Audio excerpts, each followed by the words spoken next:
শেখ হাসিনা একজন উচ্চ শ্রেণীর মুনাফিক ছিল, মাঝে মাঝে ইমান হারা হতো। তার ইমান আছে বলে আমি বিশ্বাস করি না। তার কারণ মান কাতালা মুমিনান ফাকাদ কাফারা, যে মুমিনদেরকে হত্যা করে, মানুষ হত্যা করে, সে কাফের হয়ে যায়।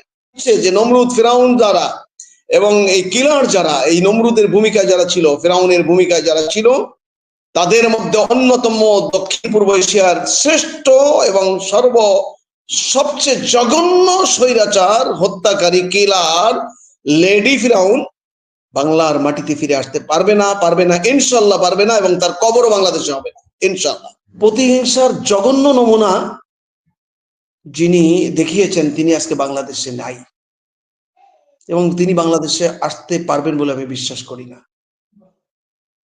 এবং তার কবরও বাংলাদেশে হবে বলে আমি বিশ্বাস করি। কে ম্যাডাম খালেদা জিয়া, তিনি আমার মায়ের বয়সী হবেন, কারণ আজকের ভারপ্রাপ্ত চেয়ারম্যান যিনি জনাব তারেক রহমান সাহেব আমার বয়সের হবেন। আমি খালেদা জিয়ার সাথে আরো কিছু আলেমদেরকে নিয়ে আমার লাইফে 4 বার বসেছি, 3টি বৈঠক হয়েছে। দর্শনের বৈঠকটি হয়েছে 1 ঘন্টা 15 মিনিটেরও বেশি। রাত 12টার পরে তার কক্ষ থেকে আমরা বেরিয়েছি, একজন পীর সাহেব ছিলেন, আমি সহ। আমি তার যে পরিচ্ছন্ন চিন্তার বহিঃপ্রকাশ দেখেছি, তাতে তাকে প্রশংসা না করলেই নয়। আমার মতো তার সন্তান তুল্য, আমি সন্তান তুল্য বলেই আমি কথা বলতে চেয়েছিলাম হাতের আঙ্গুল উঁচু করে। আমার সাথে যারা ছিলেন তাদের নাম বলছি না, তবে আরিফ বিল্লাহ সাহেব ছিলেন, শশীনারায়ণ পীর সাহেব। তো তিনি আমার দিকে তাকিয়ে বললেন, আপনি কথা বলবেন। আমি কিন্তু তার ছেলের বয়সী। তাই বললাম যে ম্যাডাম আপনি অনুমোদন দিলে। তারপর আমি যখন কথা বলা শুরু করলাম, তিনি একেবারে তন্ময় চিত্তে আমার কথাগুলো শুনতে থাকলেন। আমি প্রায় 10 মিনিট কথা বলেছি তার সামনে। আলহামদুলিল্লাহ, আল্লাহ তাআলা তাকে বাঁচিয়ে রেখেছেন। তিনি স্বাধীনতার এই চিত্র দেখতে পেয়েছেন। তিনি চিকিৎসার উদ্দেশ্যে লন্ডন গিয়েছেন, সুস্থ হবেন, এটা আমরা আশা করি, প্রত্যাশা করি, দোয়াও করি। কিন্তু আরেকটি বিষয়ের সাথে একটু সংযোজন করতে হয়। আমার রুহানি জগতের এক উস্তাদ শায়খুনা রইসুল মুফাসসির বাংলাদেশের প্রেক্ষাপটে আল্লাহ দেওয়ার হোসেন সাঈদী সাহেবকে যদি আল্লাহ বাঁচিয়ে রাখতেন, তাহলে এই শৈলাচারকে তিনি দেখে যেতে পারতেন। আমার বিশ্বাস তিনি যে শাহাদাত বরণ করেছেন, এবং একজন মানুষ শাহাদাত বরণ করলে তিনি জান্নাতে চলে যান, ইল্লিনে থাকেন না। জান্নাতে বসে বসেই তিনি বাংলাদেশের চিত্র আল্লাহ তাআলা তাকে কুদরতি ভাবে দেখাচ্ছেন, এটা আমার বিশ্বাস। বেগম খালেদা জিয়া তিনি চিকিৎসা করে দেশে আসবেন, আমার বিশ্বাস তার দেশে ফিরে আসার সময় সুস্থ হবেন, এটা আমাদের আকুতি, আমাদের আল্লাহর কাছে নিবেদন। আর সাথে সাথে ভারপ্রাপ্ত চেয়ারম্যান সাহেবও, আমাদের ভাই তারেক ভাই, তিনিও দেশে আসবেন। কিন্তু একটি বিষয় একটু বলতে হয় এই প্রসঙ্গে, আমি যেহেতু জামাত ও বিএনপির বিষয় নিয়ে কথা বলবো, ব্যাপক কথা। প্রতিহিংসার জঘন্য নমুনা যিনি দেখিয়েছেন তিনি আজকে বাংলাদেশে নাই, এবং তিনি বাংলাদেশে আসতে পারবেন বলে আমি বিশ্বাস করি না, এবং তার কবরও বাংলাদেশে হবে বলে আমি বিশ্বাস করি। এটা আমার আবেগ না, এটাই বাস্তবতা। তার দলিল আমি দিতে চাই। সূরা ভাই এটা হলো মহান আল্লাহর মুজিজা। আল্লাহর মুজিজা হলো ভাইজান, আল্লাহর কুদরত হয় আর মুজিজা হয় নবীদের মুজিজা। একটি আয়াত শোনাতে চাই জাতির সামনে। সূরা আম্বিয়া আমি তেলাওয়াত করছি, ছোট্ট একটি আয়াত, 95 নম্বর আয়াত। আল্লাহ তাআলা বলছেন, ওয়া হারামুন আলা ক্বরিয়াতিন আহলাকনাহা আন্নাহুম লা ইয়ারজিউন। এই আয়াতটি আমার নলেজে ছিল না, কিন্তু আমি চট্টগ্রামে মাহফিল করতে যে একজন আলেম আমাকে ইঙ্গিত দিলেন যে সূরা আম্বিয়ার 95 নম্বর আয়াতটি পড়ে দেখবে, তাফসীর পড়ে দেখবে। শব্দ অর্থ দিয়ে অনুবাদ করছি। ওয়া হারামুন আলা ক্বরিয়াতিন আহলাকনাহা, আল্লাহ বলছেন আমি যাদেরকে ধ্বংস করে দিয়েছি তাদের জন্য হারাম করে দিয়েছি, তাদের জন্য নিষিদ্ধ করে দিয়েছি, আন্নাহুম লা ইয়ারজিউন, তারা কখনো আর জগতে ফিরে আসবে না, দেশে ফিরে আসবে না। এই আয়াতের তাৎপর্য যদি আমরা সুনিবিড় চিত্তে অবলোকন করি, তাহলে এই আয়াতের মর্মার্থ বাংলাদেশের তাওহীদি জনতা 82% মানুষ এখন আওয়ামী লীগের এন্টি, ভারতের সেবাদাসদের এন্টি। বাংলাদেশের স্বাধীনতা সার্বভৌমত্ব রক্ষার জন্য তারা কাজ করছে।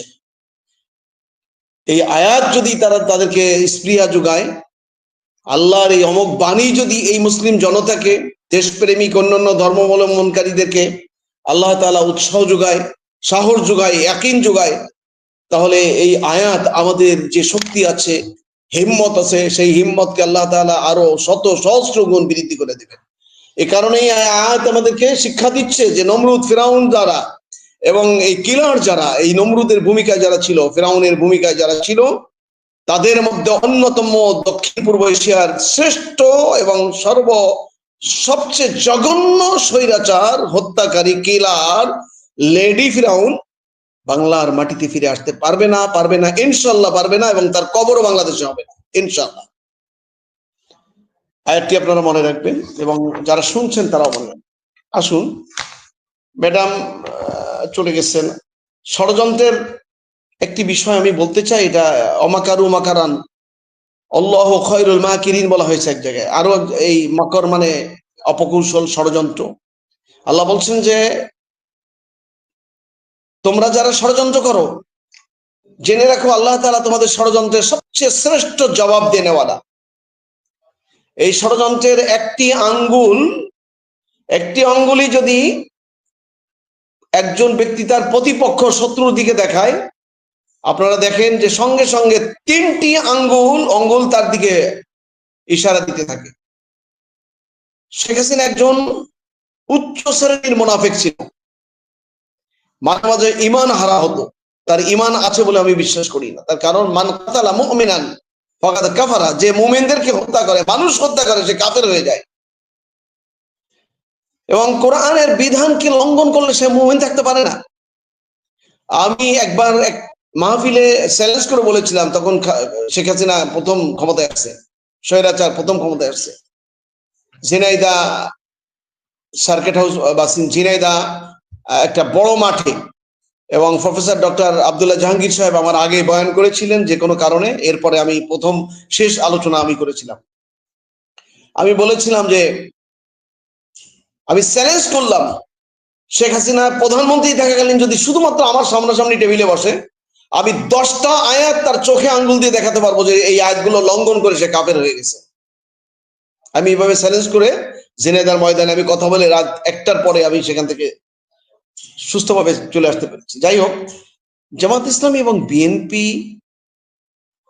জাতির এই ক্রান্তিকালে মাত্র এই 2টি দল, 76 থেকে 77% জনগণের ম্যান্ডেট তাদের দিকে আছে, এবং বাকি যে দলগুলো আছে ছোট ছোট দল, তা মিলালে দেখা যাবে যে সর্বসাকুল্যে 84 থেকে 85% জনগণ এখন একটা ক্ষেত্রে একমত, সেটি হলো আগ্রাসনবাদী বাংলাদেশের চরম এবং পরম দুশ্মন আমার প্রতিবেশী রাষ্ট্র, এবং এই রাষ্ট্রের যারা সেবাদাস তাদেরকে রুখে দেওয়ার জন্য তারা একমত 85% মানুষ। এখন আওয়ামী লীগের মদতপুষ্ট ব্যাংক লুটকারী, হাজার হাজার কোটি টাকার মালিক যারা অনৈতিকভাবে ছেলেদেরকে সিভিল সার্ভিসে চাকরি দিতে পেরেছে, অযোগ্য ব্যক্তিরা যখন বেশি বেনিফিশিয়ারি হয়েছে, এই সকল অন্ধ দলকানা ব্যক্তিরা ছাড়া এই ভারতের সেবাদাস এই নামের এই দলটির পক্ষে এখন বাংলাদেশে খুবই খুবই ক্ষীণ। কিন্তু পরিতাপের বিষয় হলো দেশের 60% অর্থ একটা দল নিয়ন্ত্রণ করত। 60%, টোটাল অর্থের 60% অর্থ তারা নিয়ন্ত্রণ করত। এই 60%কে যদি 100 ধরা হয়, তো এই 100-র 75% অর্থ এখন রিসাইকেলিং যেটাকে বলা হয় মানে অর্থ যে একটা থেকে আরেকটায় যাওয়া, আরেকটা থেকে আরেকটায় যাওয়া, এইটা স্থবির হয়ে গেছে, এটা বন্ধ হয়ে গেছে। এই অর্থগুলো তারা বস্তা বস্তা পুড়ে মাটির নিচে পুড়ে রেখেছে, গোপন জায়গায় রেখেছে। আর বিদেশে তো পাচার করেছে 18 লক্ষ কোটি টাকা, কেউ কেউ বলেছে 22 লক্ষ কোটি টাকা। জামাত ইসলামীর কিছু কষ্ট তাদের আছে, তারা 5 জন শীর্ষ নেতাকে ফাঁসির রশিতে ঝুলে জীবন দিতে হয়েছে। বারবার ইন্টেলিজেন্ট ব্রাঞ্চ তাদের কেন্দ্রীয় নেতাদেরকে বলেছে যে আপনারা জোট ভেঙে চলে আসুন, আপনাদের একজন নেতারও কিছু হবে না।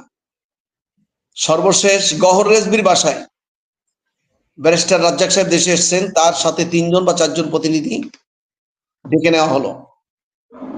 তখন শুধুমাত্র আব্দুল কাদের মোল্লা ভাইকে ফাঁসিতে ঝুলিয়ে মারা হয়েছে।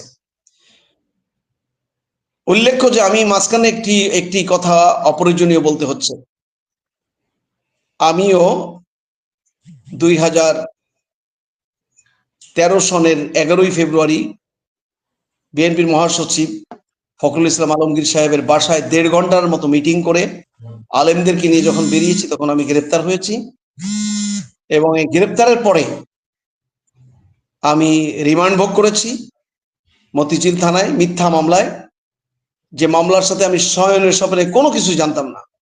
4 দিন আমাকে রিমান্ড ভোগ করানো হয়েছে। আমাকে 18 থেকে 20 দিন ডান্ডা বেড়ি পড়ে কাশিমপুর থেকে আমাকে ঢাকা কোর্টে আসতে হয়েছে। আমি টেলিভিশনে রীতিমতো প্রোগ্রাম করি, জুমার খতিব তাফসির করি, ধারাবাহিক তাফসির মাহফিল করি। আমি তখনও একটি আধুনিক মানের মাদ্রাসার প্রিন্সিপাল ছিলাম। প্রসঙ্গক্রমে এটা বলতে হলো এই জন্য যে বাংলাদেশের জামায়াত ইসলামী এবং বিএনপি কোনো অবস্থাতে যেন পরস্পরের সাথে শত্রু এবং দুশ্মন না হয়, এই কাজটি আমি আমার সাধ্যমতো করেছি। আমি এই 5ই অগস্টের পরে এ পর্যন্ত 4 বার ডক্টর খন্দকার মোশাররফ সাহেবের সাথে বসেছি। তিনিও পরিচ্ছন্ন কথা বলেছেন। তিনি আমাকে একদিন বললেন যে তুমি মৌলানা জামাত ইসলামীর কেন্দ্রীয় নেতাদেরকে বলো তারা যেন আমাদেরকে দুশ্মন মনে না করে। আমি বললাম যে আমি জামাত ইসলামীর কেন্দ্রীয় নেতাদের কাছে কিভাবে যাব? বলে যে আমি জানি তুমি কেমন কোথায় যেতে পারো। আমি চেষ্টা করেছি কেন্দ্রীয় আমিরকে বলার জন্য, সেক্রেটারি জেনারেলকে বলার জন্য যে ওনারা এই মেসেজ দিয়েছেন। জামাত ইসলামীর মনে অনেক কষ্ট আছে। আমি কিন্তু নিরপেক্ষভাবে কথা বলছি এবং আমার বিবেককে বন্ধক রেখে কথা বলছি না। কষ্টটি হলো আমি নির্বাচনের আগে 2024 সনের 7ই জানুয়ারি নির্বাচনের আগে সিনিয়র নায়েবে আমির অধ্যাপক মুজিবুর রহমান সাহেব, তার সাথে আমি বৈঠক করি 2.25 ঘন্টা। আমার সাথে একজন সাবেক ভাইস চ্যান্সেলর ছিলেন। তো আমি জানতে চাইলাম বিএনপির সাথে আপনাদের সময়কাল কিভাবে কাটবে। তিনি বললেন এই নির্বাচনের আগে এখন আমাদের সাথে কথাবার্তা হয়, পরস্পরের টেলিফোনে হাই হ্যালো হয়, কিন্তু গত 1-2 মাস আগে 8 মাস পর্যন্ত বিএনপির কারোর সাথে আমাদের কোনো যোগাযোগ ছিল না। এই জাতির জন্য এটা হতাশা এবং চিন্তার বিষয়। আমি আমার আনানিয়াতের জন্য এই কথাগুলো বলছি না। আমি একজন চেতনা শানিত ব্যক্তি, যদিও মসজিদের খতিব। এ দেশ কোন দিকে যাচ্ছে এটা আমার কাছে নখদর্পণে ধরা পড়ে, কেন জানি না।